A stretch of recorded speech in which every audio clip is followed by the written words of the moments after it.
সুপ্রিয় শিক্ষার্থীবৃন্দ, আশা করি সবাই ভালো আছো। আমি কামরুজ্জামান আহমেদ বলছি, সহকারী অধ্যাপক, ইতিহাস বিভাগ, সরকারি ছাত্র কলেজ।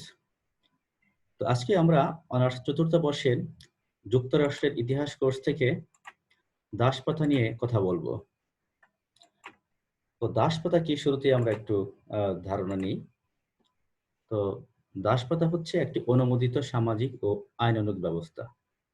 এটি প্রাচীন ও মধ্যযুগের একটি গুরুত্বপূর্ণ সামাজিক বৈশিষ্ট্য।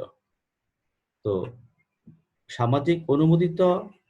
সামাজিক ও আইনানুগ ব্যবস্থা। অনুমোদিত কথাটার অর্থ কি? এটা আর কি, আসলে অনুমোদিত মানে সামাজিকভাবে এটা অনুমোদন ছিল আর কি দাসপ্রথার, এবং আইন দ্বারাও সমর্থিত ছিল দাসপ্রথাটা এক সময় আর কি। যাই হোক, আমরা প্রাচীনকালে এবং মধ্যযুগে দুই সময়ে এই দাসপ্রথাটা দেখি। এই কারণে এই দুই যুগেরই একটি গুরুত্বপূর্ণ সামাজিক বৈশিষ্ট্য হিসেবে উল্লেখ করা হয়েছে দাসপ্রথাটাকে।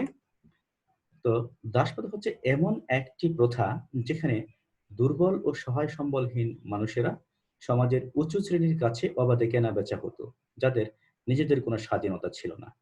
দাসরা প্রভুর সম্পত্তি হিসেবে বিবেচিত হতো এবং তাদের ইচ্ছামতো কাজ করতে হতো।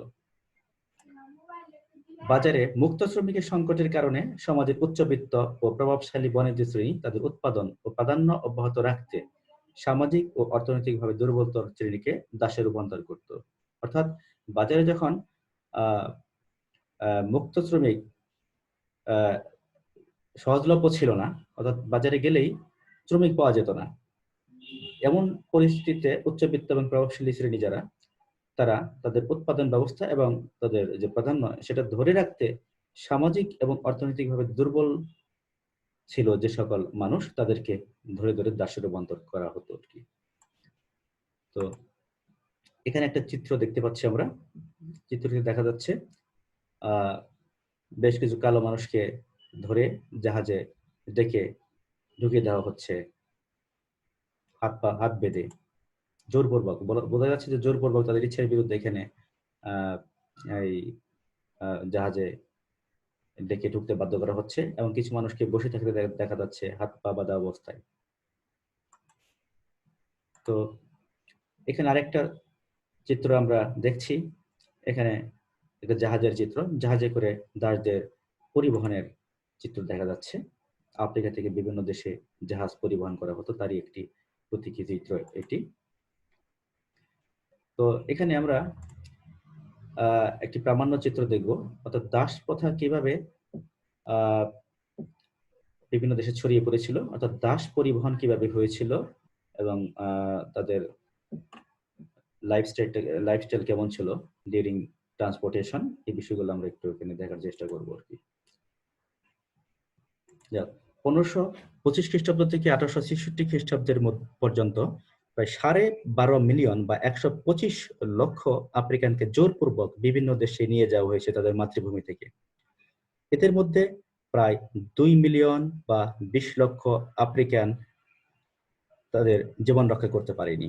1800 শতকের দিকে ইউরোপিয়ান বণিকগণ দাস পরিবহনের জন্য 61টি বড় আকারের নৌযান তৈরি করেছিল, যেগুলোতে ভেন্টিলেশন বা বায়ু চলাচলের জন্য বাড়তি ছিদ্র রেখে দিয়েছিল তারা। সম্ভাব্য বিদ্রোহ দমনের জন্য ডেকের কোনো এক স্থানে অস্ত্রশস্ত্রও রাখার ব্যবস্থা ছিল। ডেকের নিচে অতিরিক্ত দাস পরিবহনের জন্য অতিরিক্ত কম্পার্টমেন্ট যুক্ত করা হয়েছিল। আফ্রিকার বন্দর থেকে তাদের জাহাজ আফ্রিকার বন্দর থেকে তাদের জাহাজে তোলার আগেই তাদের সবার মাথা কামিয়ে দেওয়া হতো। এটা একটা মানবিক অমানবিক একটা ব্যাপার ছিল, অসম্মানজনক বিষয় ছিল জাহাজের সাথে করা হতো এটা। জাহাজে বয়স এবং লিঙ্গ ভিত্তিতে তাদেরকে পৃথক পৃথক ডেকে রাখা হতো, পৃথকভাবে রাখা হতো। তো জাহাজে দাসদের গাদাগাদি করে এমন অস্বাস্থ্যকর পরিবেশে রাখা হতো যে তারা হাম, বসন্ত, ইনফ্লুয়েঞ্জা, স্কারবি এবং আমাশয় রোগে আক্রান্ত হয়ে মৃত্যুবরণ করত। ইঁদুর, দাস এবং জাহাজের ক্রুগণ একইভাবে মারা যেত। দাসদের বিভিন্ন কায়িক শ্রমে বলপূর্বক বাধ্য করা হতো, এমনকি কখনো কখনো ক্রুদের মনোরঞ্জনের জন্য দাসদের নাচ গান করতে হতো। এক্ষেত্রে অবাধ্য দাস যারা ছিল তাদের উপর অমানসিক নির্যাতন চালানো হতো। দাসরা সবসময় একঘেয়েমি খাবার খেতে পছন্দ করতো না বা অনীহা প্রকাশ করত। তাদেরকে রাইস ও বিন জাতীয় খাবার দেওয়া হতো সবসময়, এবং এগুলো জোরপূর্বক খাওয়ানো হতো। তারা মুখ বন্ধ করে রাখলে সাঁড়াশি জাতীয় অস্ত্র দিয়ে জোরপূর্বক মুখ খোলানো হতো। 1781 খ্রিস্টাব্দে জং নামে একটি জাহাজে করে 442 জন দাস নিয়ে আফ্রিকার বন্দর ছেড়ে যায়। প্রায় 2 মাস দীর্ঘ পথ পরিভ্রমণের পর জাহাজ জুড়ে বিভিন্ন রোগ ব্যাধি ছড়িয়ে পড়েছিল এবং প্রচুর সংখ্যক দাস মারা যায় এ সময়, যাদের কোনো বীমা করা ছিল না। এরকম 133 জন দাসকে পানিতে নিক্ষেপ করে মেরে ফেলা হয়। জন কোর্ট ট্রায়ালে তাদেরকে সুরক্ষা না দিয়ে মেরে ফেলার ঘটনাকে অপ্রয়োজনীয় গণহত্যা বলে আখ্যায়িত করা হয়েছে। জং ট্রায়ালের 24 বছর পর 1807 খ্রিস্টাব্দে গ্রেট ব্রিটেন ও যুক্তরাষ্ট্র উভয় দেশেই দাস ব্যবসা অবৈধ ঘোষিত হয়।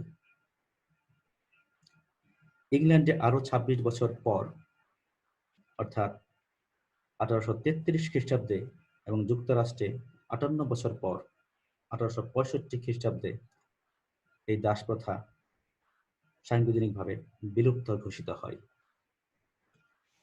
এই হচ্ছে ভিডিওটির সংক্ষিপ্ত বক্তব্য, তোমাদের সামনে তুলে ধরার চেষ্টা করা হলো। আশা করি সবাই সংক্ষিপ্ত ভিডিওর বক্তব্য বুঝতে পেরেছ।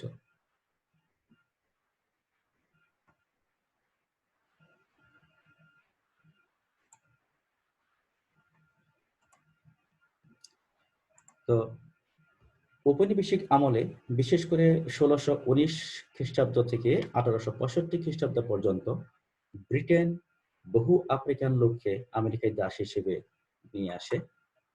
ঔপনিবেশিক আমল বলতে কি বুঝি আমরা, এটা পরিষ্কার হওয়া দরকার। এখানে উপনিবেশ বলতে আসলে কেউ কারো উপনিবেশ ছিল, ব্যাপারটা এরকমই। তাহলে কে এখানে কারো উপনিবেশ ছিল? আমরা যেহেতু যুক্তরাষ্ট্রের ইতিহাস নিয়ে কথা বলছি, এখানে যুক্তরাষ্ট্র একসময় ব্রিটেনের উপনিবেশ ছিল। ইভেন আফ্রিকাও ব্রিটেনের উপনিবেশ ছিল। তো ব্রিটেন কর্তৃক যখন যতদিন যুক্তরাষ্ট্র শাসিত হয়েছে সেই সময়কেই বলা হচ্ছে ঔপনিবেশিক শাসন আমল যুক্তরাষ্ট্রের ইতিহাসে। তো 1619 থেকে 1865 খ্রিস্টাব্দ পর্যন্ত ব্রিটেন এ সময় বহু আফ্রিকান লোককে আমেরিকায় দাস হিসেবে জোরপূর্বক নিয়ে এসেছিল।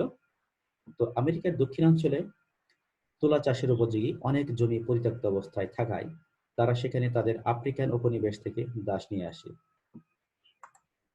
এর ফলে ওই অঞ্চলে দাস নির্ভর একটি শক্তিশালী আর্থসামাজিক কাঠামো গড়ে ওঠে। তো এখানে আসলে বলে রাখা ভালো যে আমেরিকার যুক্তরাষ্ট্র দুটি অঞ্চলে বিভক্ত ছিল, একটা হচ্ছে উত্তরাঞ্চল, একটা হচ্ছে দক্ষিণাঞ্চল। তো উত্তরাঞ্চল ছিল মূলত শিল্প নির্ভর বা শিল্প প্রধান অঞ্চল, এবং দক্ষিণাঞ্চল ছিল কৃষি প্রধান অঞ্চল। তো যেহেতু দক্ষিণাঞ্চল কৃষি প্রধান ছিল, সেই কারণে সেই বিপুল পরিমাণ জমি চাষবাসের জন্য প্রচুর শ্রমিকের দরকার হয়ে পড়েছিল। তো সেই কারণে সেই দক্ষিণাঞ্চলে দাসের প্রয়োজন হয়। তো এই কারণে দাস নির্ভর একটি শক্তিশালী আর্থসামাজিক কাঠামো গড়ে উঠেছিল সেই দক্ষিণাঞ্চলে। পরবর্তীতে আমেরিকার সীমানা যখন আরো বেড়ে যায় তখন দাস প্রথা নিয়ে বিতর্ক শুরু হয়। এখানে আমরা একটি মানচিত্র দেখতে পাচ্ছি। এটা মূলত দুটি বিষয় দেখানো হয়েছে এখানে, দাসমুক্ত ও দাসযুক্ত আমেরিকা। এখানে খয়েরি রঙের যে এই অঞ্চলগুলো দেখানো হয়েছে সেগুলো হচ্ছে স্লেভ স্টেটস, অর্থাৎ এখানে দাস প্রধান, দাস অধ্যুষিত এই অঞ্চলগুলোতে প্রচুর দাস থাকতো এই সময়। টেক্সাস, টিএক্স এগুলো হচ্ছে আদ্যক্ষর দিয়ে বলা হয়েছে, বিভিন্ন স্টেটের আদ্যক্ষর ব্যবহার করা হয়েছে এখানে। তারপরে ফ্রি স্টেটস, আর একটি হচ্ছে স্বাধীন, এখানে এই হালকা খয়েরি রঙের যেটা রং দেখা যাচ্ছে সেখানে এগুলোতে দাসমুক্ত, এগুলো ছিল মূলত দাসমুক্ত অঞ্চল, অঙ্গরাজ্য ছিল। এখানে একটা বিষয় দেখানো হয়েছে যে states with highest percentage of slave populations, অর্থাৎ দাসদের সর্বোচ্চ শতকরা হারে সর্বোচ্চ সংখ্যক দাসরা এই অঞ্চলগুলোতে বাস করতো এবং তাদের একটা পরিসংখ্যান দেওয়া হয়েছে। যেমন সাউথ ক্যারোলিনাতে 57.18%, মিসিসিপিতে 55.18%, লুইজিয়ানাতে 46.85%। এরকম পরিসংখ্যানটা দেখলেই পরিষ্কার হয়ে যাবে যে দাসদের অবস্থা কেমন ছিল এই মুহূর্তে, তত সমসাময়িক আমলে আর কি। যাই হোক, আমরা সামনের দিকে আগাচ্ছি। এখানে একটা কিছু বলে রাখা ভালো, এখানে এটা মূলত 1860 খ্রিস্টাব্দ পর্যন্ত ছিল। এই চিত্রটা হচ্ছে 1860 খ্রিস্টাব্দ পর্যন্ত। এরপরের অবস্থা চেঞ্জ হয়ে যায়। তো এবার আমরা দেখতেছি যে আমেরিকায় কিভাবে দাসপ্রথার উদ্ভব হয়েছিল। যে আমেরিকায় দাসপ্রথার সূচনা হয় আফ্রিকা থেকে দাস আমদানির মাধ্যমে, এটা আমরা আগে জেনেছি। তো 1619 খ্রিস্টাব্দে একটি ডাচ জাহাজে করে 20 জন আফ্রিকান দাস নিয়ে আসা হয় আমেরিকার জেমসন ও ভার্জিনিয়াতে। তো ডাচ জাহাজ বলতে বোঝানো হচ্ছে নেদারল্যান্ডের একটি জাহাজ, হল্যান্ড বা নেদারল্যান্ড, তাদেরকে ডাচ বলা হয়। এদের একটি জাহাজে করে 20 জন আফ্রিকান দাস নিয়ে আসা হয়েছিল 1619 খ্রিস্টাব্দে সর্বপ্রথম লুইজিয়ানাতে এবং জেমসটাউন এবং ভার্জিনিয়াতে। তো উইলিয়াম টুকার ছিলেন আমেরিকার দক্ষিণ অঞ্চলে জন্মগ্রহণকারী প্রথম আফ্রো আমেরিকান দাস। তার পিতার নাম ছিল অ্যান্টনি আর মাতার নাম ছিল ইসাবেলা। তো অনেক সময় প্রশ্ন আসে যে প্রথম আফ্রো আমেরিকান দাসের নাম কি? উত্তর হবে উইলিয়াম টুকার। আবার এভাবে আসতে পারে যে উইলিয়াম টুকারের পিতামাতার নাম কি, বা প্রথম আফ্রো আমেরিকান দাসের পিতামাতা কে ছিলেন? অ্যান্টনি এবং ইসাবেলা।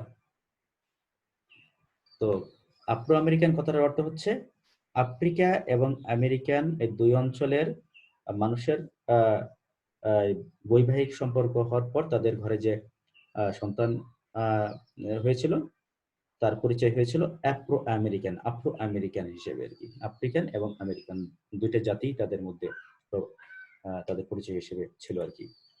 যাই হোক, ভৌগোলিক ও আর্থসামাজিক কারণে আমেরিকার দক্ষিণ অঞ্চলে দ্রুত দাসপ্রথার বিকাশ ঘটে।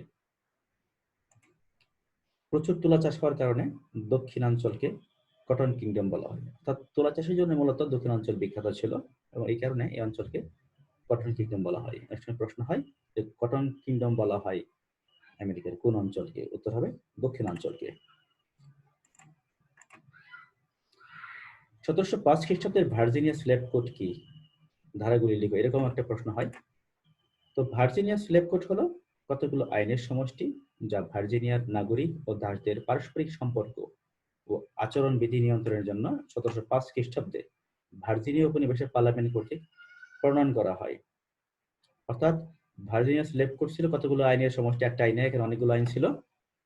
সেই আইনগুলো করা হয়েছিল মূলত ভার্জিনিয়ায় বসবাসকারী যে স্বাধীন মানুষ যারা ছিল, নাগরিক এবং দাস, এই দাস এবং সাধারণ নাগরিকদের সম্পর্ক কেমন হবে এবং দাসদের আচরণ বিধি কেমন হবে এবং সাধারণ নাগরিকদের আচরণ বিধি কেমন হবে, এগুলো নিয়ন্ত্রণের জন্য মূলত 1705 খ্রিস্টাব্দে ভার্জিনিয়া পার্লামেন্ট এই স্লেভ কোড প্রবর্তন করেন।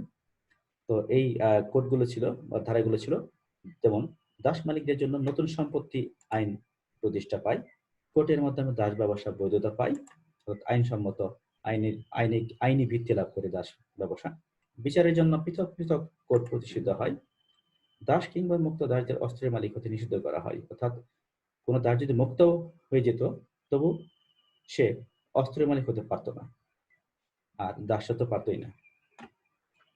এরপরে কারোদের অধীনে কোনো শ্বেতাঙ্গকে নিয়োগ করা যাবে না, অর্থাৎ কোনো কৃষ্ণাঙ্গ কোনো শ্বেতাঙ্গকে নিয়োগ করতে পারবে না, কৃষ্ণাঙ্গের অধীনে কোনো শ্বেতাঙ্গ কাজ করতে পারবে না, কিন্তু শ্বেতাঙ্গদের অধীনে কৃষ্ণাঙ্গ বা কালোরা কাজ করতে পারবে আর কি। এসব কিছু ছিল শ্বেতাঙ্গদের প্রভাব বিস্তার করার জন্য দাসদের উপরে, অর্থাৎ শ্বেতাঙ্গদের শ্রেষ্ঠত্ব ধরে রাখার জন্য দাসদের উপরে আর কি। এরপরে আরেকটা বিষয় আসে ব্ল্যাক কোড। ব্ল্যাক কোড কি? যুক্তরাষ্ট্রে গৃহযুদ্ধ অবসানের পর সাবেক কনফেডারেসি কৃষ্ণাঙ্গদের উপর শ্বেতাঙ্গদের শ্রেষ্ঠত্ব অক্ষুণ্ণ রাখতে অনেকগুলি আইন প্রণয়ন করে। দাসমুক্তির ঘোষণাপত্র প্রকাশ এবং সংবিধানের ত্রয়োদশ সংশোধনীর মাধ্যমে দাস প্রথা বিলুপ্তির পর 1865 এবং 1866 খ্রিস্টাব্দে দাস প্রথার সামাজিক নিয়ন্ত্রণ পরিবর্তন করার জন্য যে আইনসমূহ প্রণীত হয় তাকে ব্ল্যাক কোড বলা হয়। পূর্বে প্রণীত স্লেভ কোডের মাঝেই ব্ল্যাক কোডের শেকড় প্রথিত ছিল। এখানে আসলে বলে নেওয়া ভালো যে গৃহযুদ্ধ যখন শেষ হয়ে যায় যুক্তরাষ্ট্রে, তখন কেন্দ্রীয় সরকার বলতে কনফেডারেসি ছিল এই সময়। কনফেডারেসি কি করতো? কৃষ্ণাঙ্গদের উপর শ্বেতাঙ্গদের যাতে প্রভাব অক্ষুণ্ণ থাকে সেজন্য বেশ কিছু আইন প্রণয়ন করেন। অর্থাৎ শ্বেতাঙ্গদের সুরক্ষা আইন এটা অনেকটাই। এরপরে দাস মুক্তির ঘোষণাপত্র যখন প্রকাশ হয়, অর্থাৎ এমানসিপেশন প্রোক্লেমেশন বলা হয় এটাকে, প্রেসিডেন্ট আব্রাহাম লিঙ্কন এটা করেছিলেন, দাস মুক্তির ঘোষণাপত্র। এবং সংবিধানের ত্রয়োদশ সংশোধনী মাধ্যমে যখন দাস প্রথা বিলুপ্ত ঘোষণা করা হয়, এরপর 1865 এবং 66 সালে দাস প্রথার সামাজিক নিয়ন্ত্রণ পরিবর্তন করার জন্য যে আইন সমূহ প্রণীত হয়েছিল আর কি, অর্থাৎ দাসরা মুক্ত হয়ে যাওয়ার পরেও দাসদের নিয়ন্ত্রণ করার জন্য যে আইন সমূহ প্রণীত হয়েছিল এই সময়, সেগুলোকে ব্ল্যাক কোড বলা হয়। পূর্বে প্রণীত স্লেভ কোডের মাঝেই ব্ল্যাক কোডের শিকড় প্রথিত বলা হচ্ছে। অর্থাৎ আমরা স্লেভ কোডের দিকে দৃষ্টিপাত করলে ব্ল্যাক কোড বুঝতে পারবো, বা ব্ল্যাক কোড কি এটা খুব সহজ হয়ে যাবে আমাদের, আমরা যে স্লেভ কোডটা আগে বুঝে ফেলি। 19 শতকের শুরুর দিকে দাসপ্রথা বিরোধী আন্দোলন গতি লাভ করে। সর্বপ্রথম ম্যাসাচুসেটসে 1783 খ্রিস্টাব্দে দাসপ্রথা বিলুপ্ত হয়। ম্যাসাচুসেটস ছিল যুক্তরাষ্ট্রের একটি স্টেট। 1862 সালের 22 September president Abraham Lincoln emancipation proclamation ঘোষণা করেন, যা কিনা দাস মুক্তির ঘোষণাপত্র নামে পরিচিত, যেটা 1863 সালের 1 জানুয়ারি হতে কার্যকর হয়। এর ফলে কেন্দ্রীয় সরকারের নিয়ন্ত্রণে ছিল না এরকম দক্ষিণাঞ্চলের 10টি রাজ্যের দাসরা আইনসিদ্ধভাবে মুক্ত হয়ে যায়। অর্থাৎ এটা যুক্তরাষ্ট্রের কেন্দ্রীয় সরকারের একটা সফলতা বলা যেতে পারে, যাদের উপর তাদের নিয়ন্ত্রণ ছিল না এরকম 10টি অঞ্চলের রাজ্যরা, 10টি রাজ্যের দাসরা মুক্ত হয়ে যায় এই ইমানসিপেশন প্রোক্লেমেশন ঘোষণা করার পরেই। এরই সফলতার জের ধরে প্রেসিডেন্ট আব্রাহাম লিঙ্কন 1865 সালে সংবিধানের ত্রয়োদশ সংশোধনীর মাধ্যমে আমেরিকা থেকে দাসপ্রথা বিলুপ্ত ঘোষণা করেন। তিনি মাত্র 2 ভোটের ব্যবধানে এই যুগান্তকারী আইনটি পাশ করাতে সক্ষম হন। অর্থাৎ মাত্র 2 ভোট পেয়েই দাসপ্রথা সাংবিধানিকভাবে বিলুপ্ত ঘোষিত হয় যুক্তরাষ্ট্র থেকে।